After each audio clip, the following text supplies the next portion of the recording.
Hey, everybody. Thanks so much for joining. My name is Joe Ferraro. I am the CEO of Hypothesis. Thank you so much for being here for Annotated. We're really excited to highlight some of the different ways that faculty and other providers are supporting their students in today's climate. I'm so thrilled to have all of you here. It's been a transformative year for Hypothesis.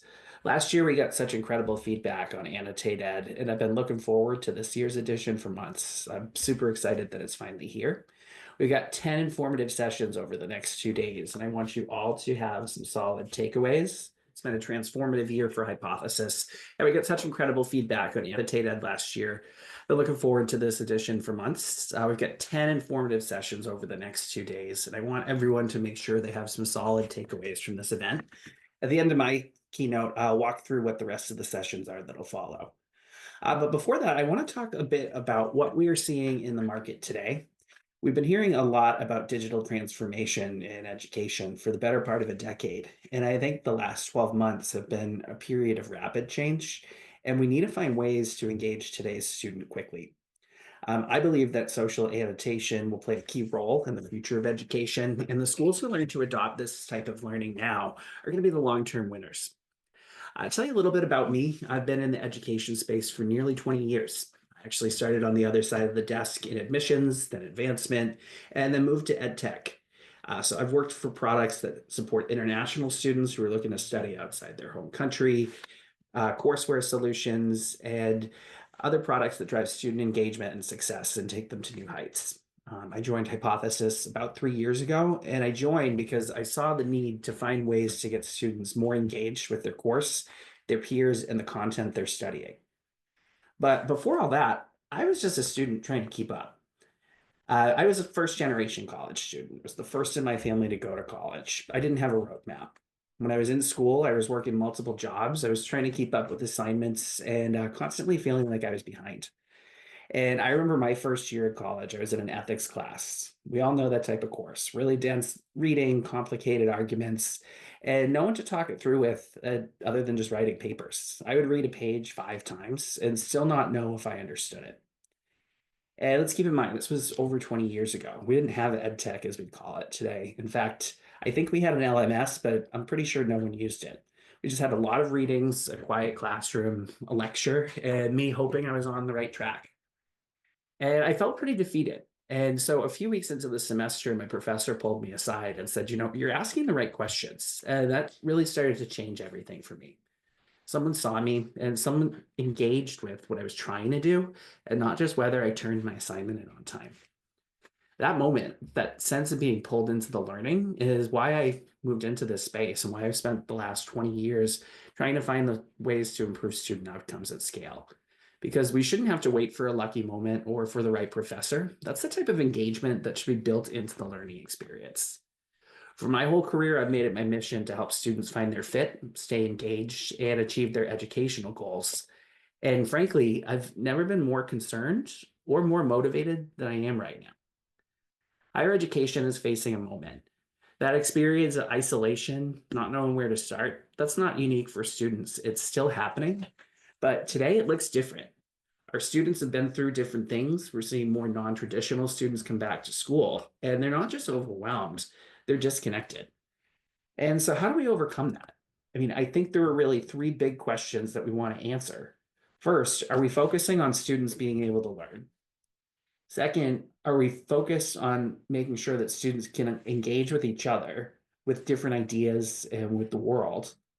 And also, are students even doing the reading to prepare to engage? Today, I want to talk about what's changing, what's working, and where we go from here, and why I believe that social annotation is no longer optional if we really want learning to stick.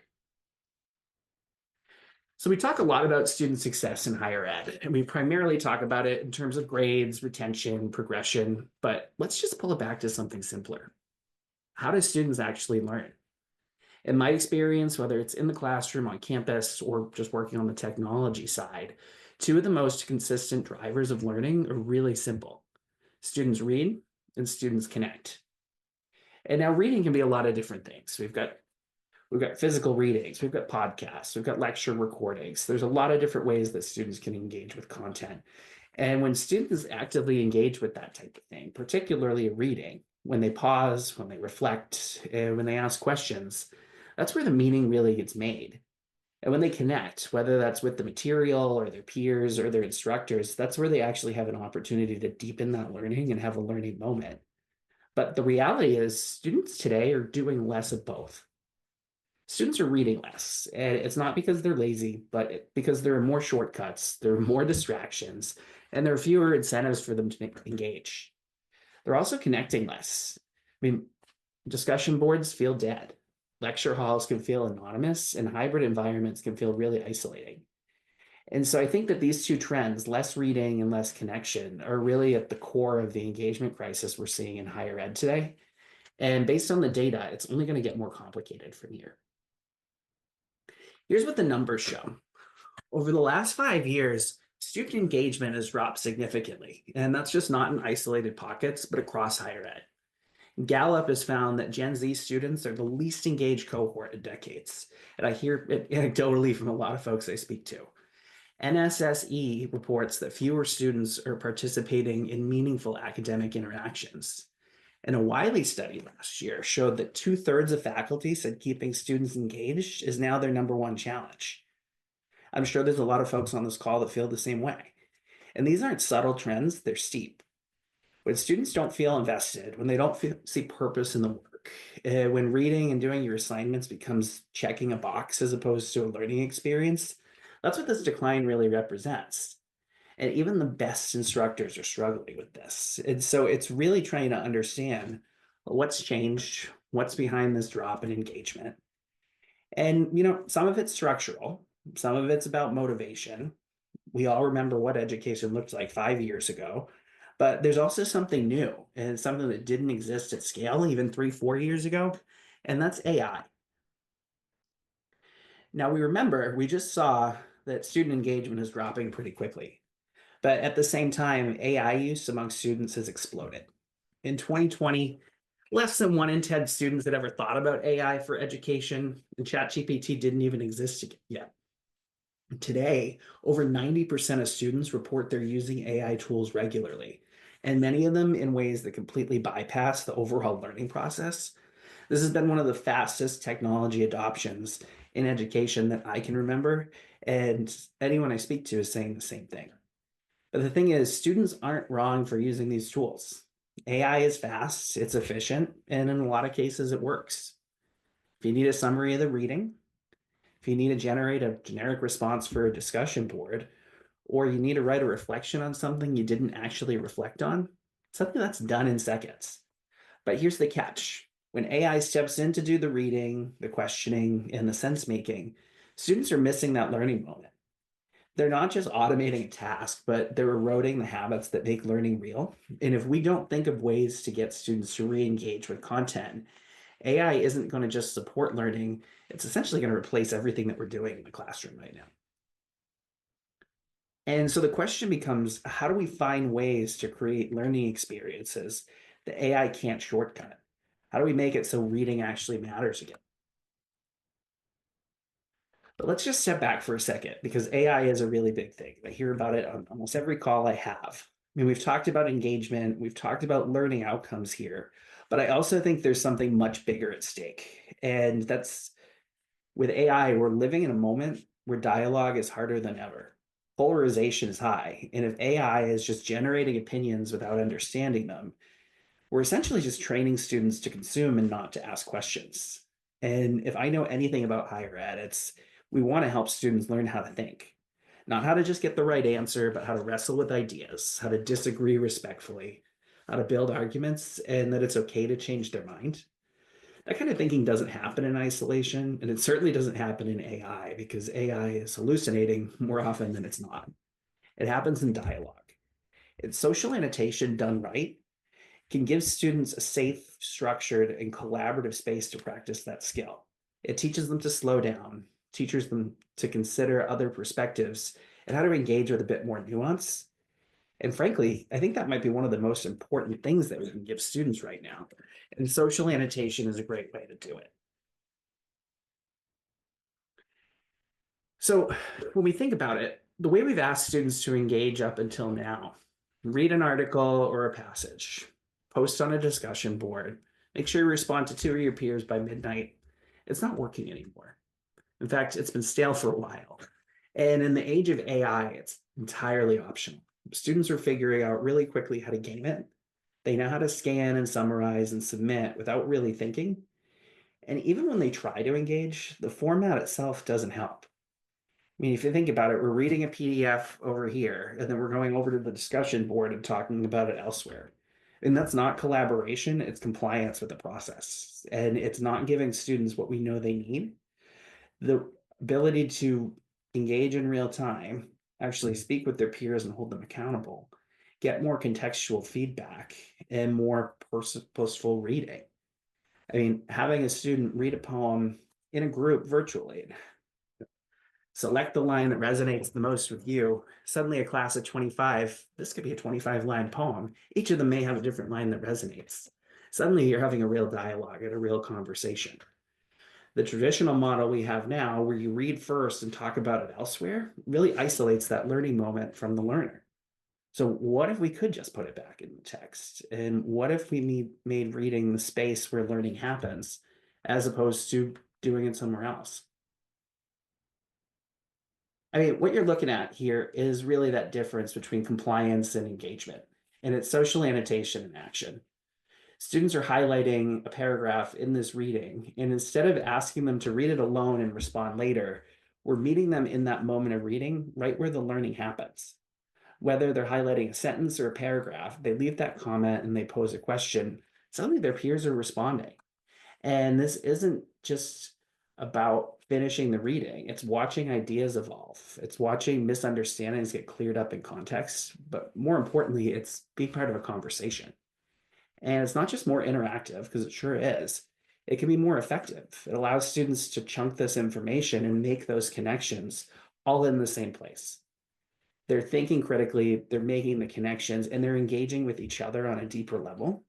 That way, we're not just assigning content anymore, but we're building community inside the text. And here's the key: this is the kind of engagement that AI can't fake. It's rooted in real curiosity, real dialogue, and real human thinking. And that's really where the magic of learning starts to come back. But don't take my word for it. I mean, we hear this a lot and it never stops being powerful. But one faculty member told us discussion boards were a graveyard. With social annotation, I can finally see what my students are thinking in real time. At the University of Alaska Fairbanks, we worked with a professor who teaches a large asynchronous business course. You know, the ones that every student needs to take. They're fully online. You've got those weekly reading assignments that most students just weren't doing. And our faculty member was doing what most great instructors do: assigning readings, posting the discussion prompts, and just hoping that the students would engage. But what she started to see was silence in dead forums, minimal replies. I hear a lot about agreement boards, and you can agree all you want, but that's not evidence that students were actually grappling with the material. And so she came to us and decided to try social annotation. Instead of a discussion board after the fact, students were commenting and questioning inside the reading itself, live, visible, and contextual. And in terms of the impact, students posted 40 times more annotations than they ever did comments in her discussion board. So just think about that for a minute. It's 40 times more often, not 40%. That's a massive increase. She actually had a whole different set of problems. She went from chasing participation to having too much rich dialogue to respond to. But the tone changed too.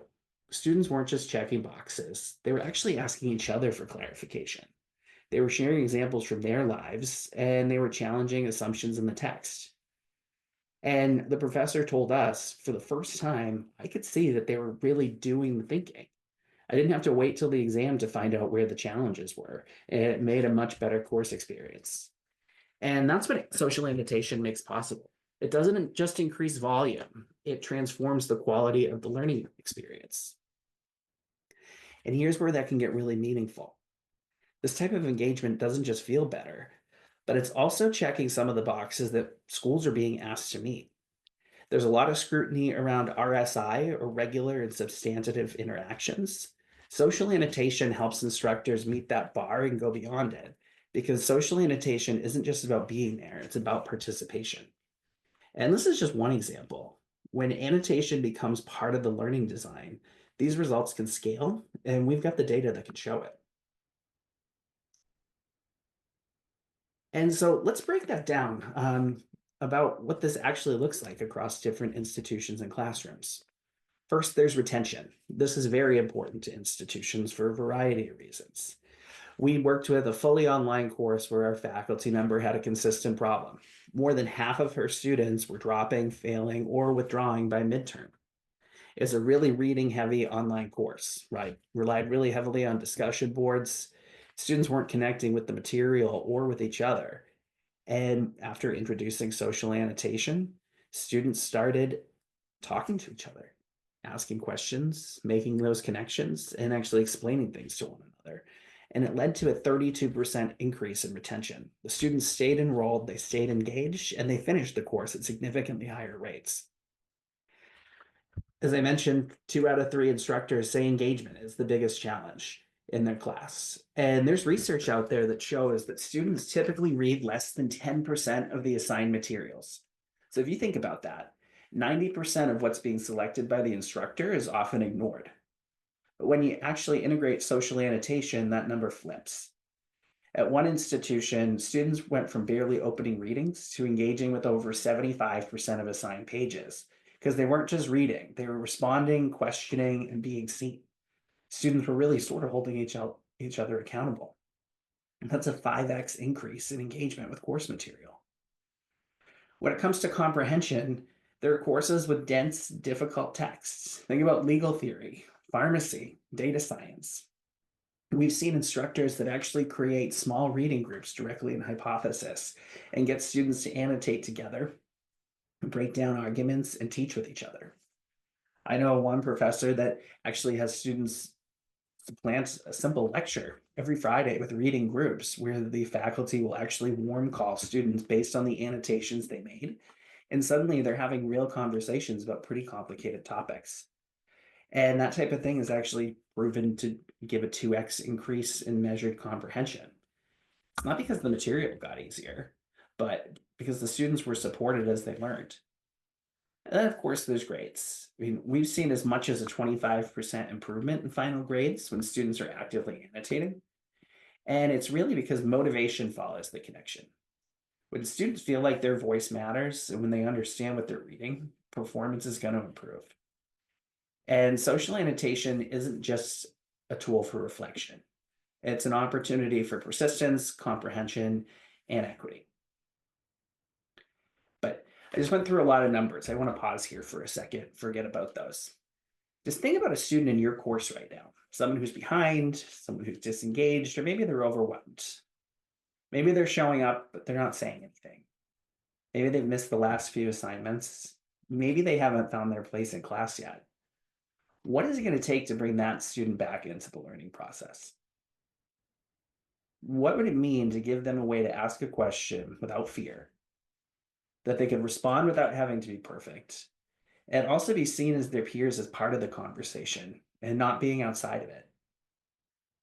Social annotation is not a silver bullet, but it is one of the few tools we've seen that truly meets students where they are and brings them back right into the center of the learning experience. And when we think about the world our students are stepping into and what kind of learners we want to help them become, I think that matters even more. So as I mentioned, we have had a pretty big year at Hypothesis. And over the last 2 years, we've spent a lot of time collecting feedback from our partners, whether that's faculty, students, instructional designers, understanding what's working, what's not, and what's missing. And we've heard you. Annotation can't just be collaborative, it's got to be responsive. And it's got to meet students where they are, not just at the start of the semester and not just on a PDF, but in the flow of learning. So we've started to really reimagine what interaction looks like inside of this experience. Since the beginning of this academic year, we've moved forward with a really ambitious release schedule. At the beginning of the semester, beginning of the fall semester, we released instructor dashboards that give more visibility into student activity.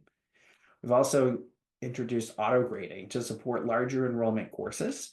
And we rolled out a new way to annotate called exam mode. This is a way to take notes on source documents during exams that's completely secure, so students can't bring any additional information into it. And before the beginning of next academic year, we're going to be improving social capabilities with a refinement in our annotation system and adding at mentions. We're also going to support image annotation. So actually looking at graphs, charts, images, any picture that you can see on your PDF and your e-text, students will be able to annotate that and actually talk about the things they're looking at, not just the things they're reading. And we're having a lot of conversations about the best way to incorporate AI to support our instructors, whether that's with guided annotation, scaffolding prompts, or actually diving into more insights so you can understand exactly where students are falling short and where they need additional support. We're being very intentional with our introduction of AI because we're working with what I think is really critical and sensitive student data. There's no one in the world that has the type of interactions on course material that Hypothesis does. We've got almost 80 million student annotations across 2 million content sources. There's a lot we can learn from that, and we want to make sure we're doing it the right way. And so these aren't features just for the sake of features. These are things folks have been asking us for years. And they're also designed to make social annotation more insightful. So instructors can have visibility into what students are doing, and students can feel like someone on the other side of their content. This isn't just about building better software. There are a million software companies out here. Hypothesis is mission driven, and our goal is really to help students feel seen, feel supported, and feel engaged at that exact moment learning is supposed to happen. And so today I'm excited to share something new. We actually are launching app mentions in Hypothesis for the LMS, and it should be available by the time I'm finished talking today. And so just like you can tag a colleague in a Google Doc or a friend in a comment thread on social media, students and instructors can now tag each other directly inside of the annotation environment. This means students can actually loop their peer in directly with a question or a comment. Instructors can guide attention to a critical passage or a comment to clarify something in real time. And it doesn't stop there. These tag users are going to receive notifications, so no one misses the moment, and these conversations stay focused, alive, and timely. They'll come back to the reading, and they're going to continue to engage more. In fact, our internal projections are that students are going to engage 50% more often now that students are going to be pulling them back into the conversation, and that's just going to drive more engagement in your course. It's not a convenience feature, it's really designed for pedagogical impact. Because we know when students feel like their voice matters and they know that someone's listening, they're going to engage more. At Mentions creates that feedback loop, and it brings students back to the content and keeps them in conversation with their peers, their instructor, and the ideas in front of them. This is a small change. I think it's got huge potential, and it's just the beginning of what we're building to make Hypothesis more dynamic, more intentional, and more human. So we've talked a lot about data, you've seen some of the impact, and now you've met the future of where we're going. So as I wrap up, I just want to leave all of you with a simple question. What'll you do with this? If you've never used social annotation before, this is the perfect moment to try it. And if you're already using it, this is your moment to go deeper.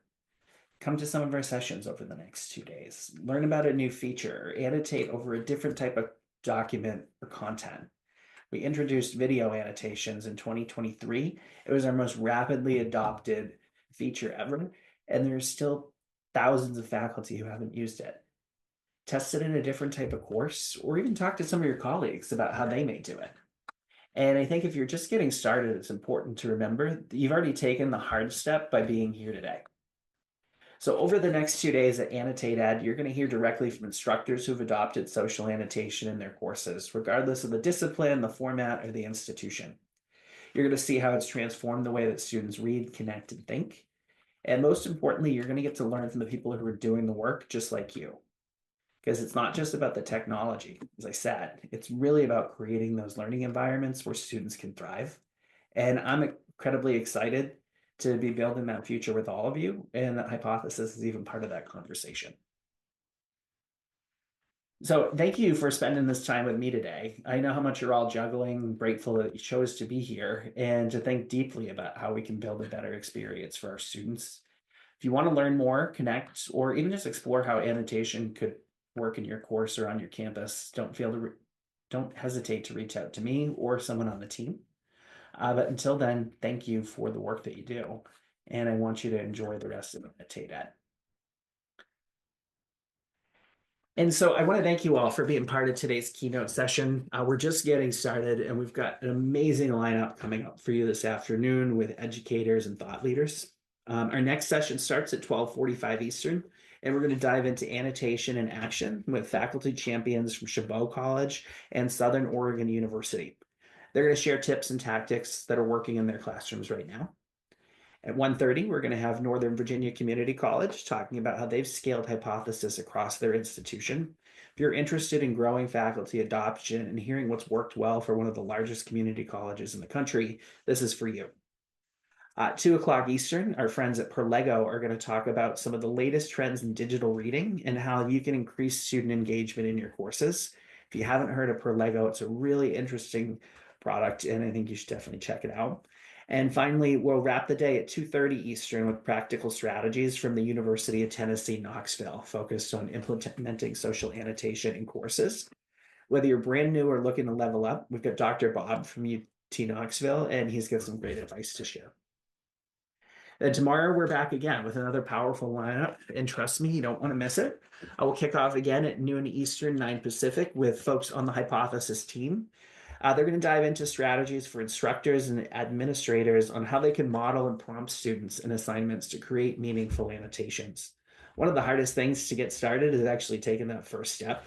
And I think this is a great session for anybody that's never used Hypothesis before. You don't want to miss it. And then 12:30 Eastern, you'll hear from University of Wisconsin-Milwaukee on how to use annotation to create more accessible, inclusive, and emotionally supportive learning experiences for async courses. At 1 o'clock, our friends from JSTOR will talk about the power of social annotation over scholarly content. If you're integrating academic research or primary sources into your teaching, this is a must attend. They're going to talk about great strategies to increase comprehension on scholarly material and also talk about their new AI research tool that's super cool. Our friends at Pressbooks will be on at 1:30 Eastern tomorrow, talking about how they enhance OER with social annotation and talk about how open content and collaborative reading are really hand in hand. 2 o'clock, we've got Ohio State University talking about comprehension in science courses. This is packed with takeaways they've seen after implementing social annotation, including getting undergraduate students reading at a graduate level in their second year. And then finally, we'll wrap up the session at 2:30 Eastern tomorrow with the Hypothesis team, walking through how to get started with Hypothesis in your LMS. Whether you're new or want a refresher, it's a really great way to wrap up your annotated experience with hands-on practical support. And we do have individual sessions for each LMS, so it'll be tailored to your needs. You can see that in the lobby. And if you've never seen Hypothesis before and want to see how it could work in your courses, find our team at the Expo booth. Our team will be there to answer your questions, show you real life examples, and talk about how social annotation can drive deeper engagement and learning outcomes for your students. While you're there, don't miss your chance to enter one of our giveaways. You can win a Hypothesis Yeti mug, and one lucky school will win a free enterprise license for next academic year. To get to the booth, just click Expo in the top navigation bar of the event page. It's quick, easy, and we can't wait to connect with you there. But I just want to thank everybody for taking some time today. I know there are a lot of virtual events and we're getting pretty close to the end of the semester. So where you spend your time is important. I appreciate you wanting to spend some time with us. As I mentioned, our next session will start at 12:45 and you can find that in the lobby. This might actually be a great time to stop into the Expo booth and register for some free stuff. But just want to thank everybody for taking some time and hope you enjoy the rest of the sessions. I know I'm looking forward to them as well. So thanks, everybody.